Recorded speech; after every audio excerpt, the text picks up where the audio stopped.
Ladies and gentlemen, ndinokumbira kuti ungonyora kuti rest in peace kuna Shadrack Madzore, uyo akapfurwa nemapurisa achifungirwa kuti imbavha kana kuti is an armed robber. Kusangana kwatiri kuita zvakare pachannel ino, channel yeZim Witness TV, yandinodzoka nemaupdates akasiyana-siyana, uye ndinoti kana kari kekutanga kusvika pano ndinokumbira kuti ungobaya button rekusubscribe then turn on the notification bell kuitira kuti usarasikirwe nemaupdates andinodzoka nawo pano nguva nenguva.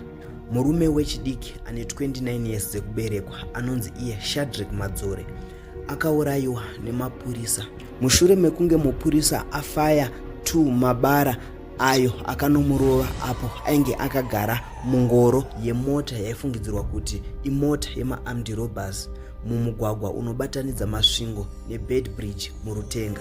Mota yakanga ina Shadrack inonzi iyo yakanga yaponja vhiri, so they decided kupaka paside padetour apo pavaigadzirisa tai.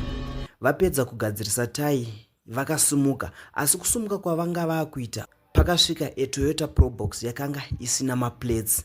So mutyairi weopen track akafunga kuti imota yematsotsi sezvo nzvimbo iyoyo ichizikanwa iri nzvimbo inorobwa vanhu nematsotsi.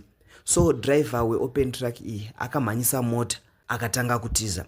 Then mapurisa aiva muToyota Probox akatofungawo kuti mota iri pamberi yaiva ina Shadrack imota yema-armed robbers, asi aisava.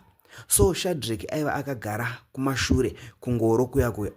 So mupurisa aiva muProbox akaregedzera iye 2 mabara ndokunorova pachest paShadrack ndokushaya.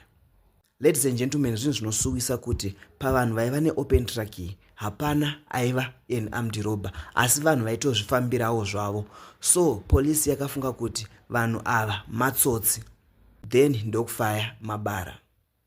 Mubvunzo wangu uri pakuti ko iyo polisi inozoshandisa mota isina maplates sei?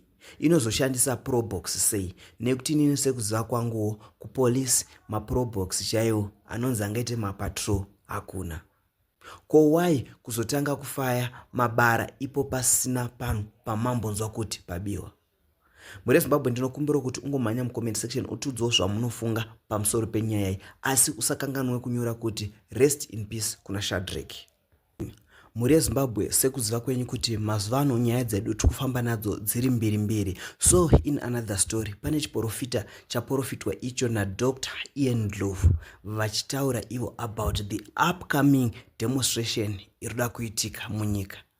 Vataura ivo kuti ngatinamatirei nyika yedu pasazowana nechinoitika chakaipa, pasazova nekudeuka kweropa revazhinji. So ladies and gentlemen, ndakukusiyai makateerera chiprofita chaDr. Ian Ndlovu. Tosangana mucomment section.